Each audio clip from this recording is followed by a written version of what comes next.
All right, let's dive into a really cool paper today. It's from 1997 by Michael Binder and Hashem Pesaran. And it tackles this huge challenge in economics. How do you build a model that can actually see into the future? I know, it sounds a little like science fiction, right? But it's absolutely at the heart of how we try to make sense of our incredibly complex world.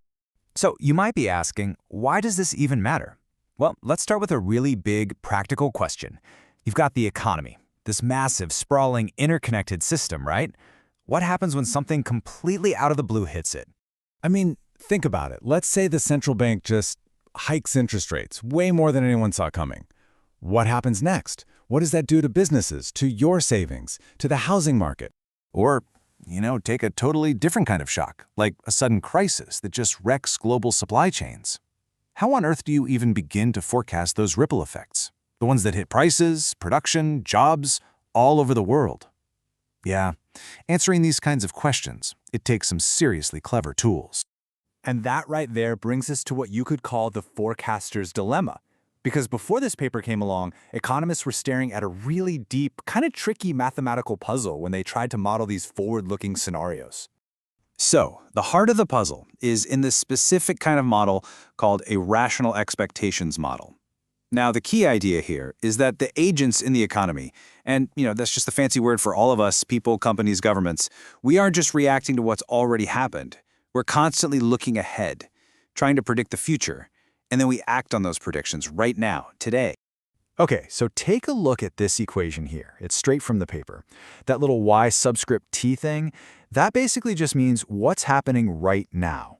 And here's the kicker. The real challenge that this equation lays bare. What's happening now doesn't just depend on the past. It's also tangled up with our expectations of what's going to happen in the future. And that creates this really tricky circular problem. I mean, just think about it for a second. If we all expect the economy to be great next year, what do? We probably invest more, we spend more today. But all that spending and investing today is the very thing that could cause the economy to be great next year. See, our expectations literally shape the future, which then turns around and influences our expectations. It's a total chicken and egg situation, and it made these models just incredibly hard to solve.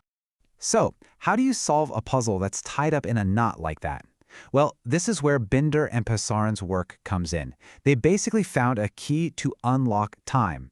And their first big idea is something called the QDE method. At its core, it's just a brilliant divide and conquer strategy. Instead of trying to wrestle with that tangled mess of past, present, and future all at the same time, they found this elegant mathematical way to just break the cycle. Conceptually, here's how it works. First, you get the model into a nice standard format. Then, and this is kind of the magic trick, they solve this special kind of equation to find a particular matrix they call C. And this C matrix, it acts like a key. Once you've got it, you can use that key to neatly split the whole problem into two much simpler pieces. And here's the result, in their own words, right from the paper. This transformation uncouples the solution. It pulls apart the piece that depends on the past from the piece that depends on the future. Totally separate. So this is what you're left with after you use their key.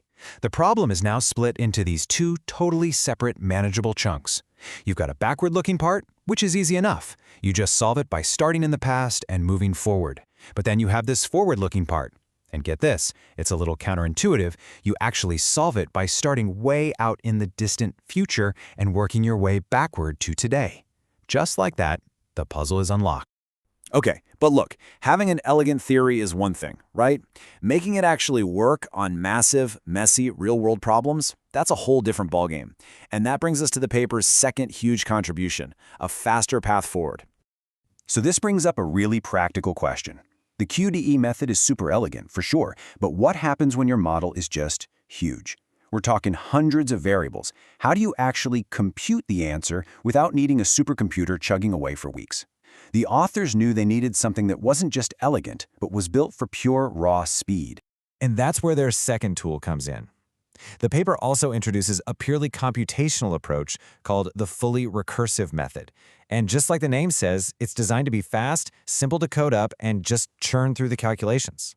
The logic here is actually pretty beautiful in its simplicity. You start by making an assumption about where the economy is going to be way out in the future. Let's say 50 years from now. Okay, once you have that endpoint, you use it to figure out what must have happened the year just before it, in year 49.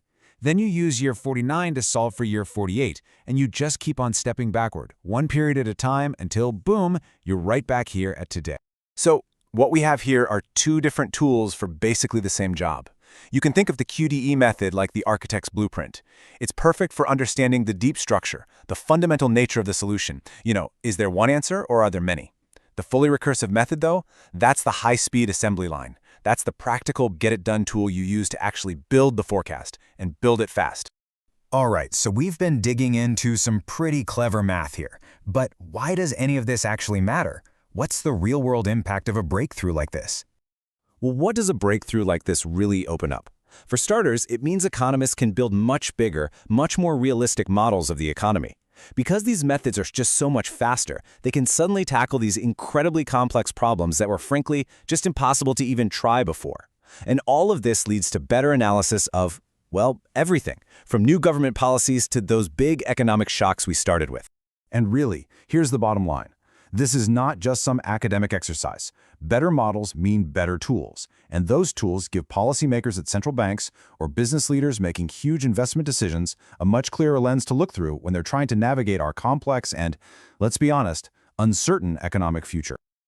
This work was a massive leap forward in our ability to model something as slippery as human expectations. And it kind of leaves us with one final big question to chew on. As our world gets more and more interconnected, more complex by the day, what are the next breakthroughs, the next new ways of thinking that we're going to need to even begin to understand it all?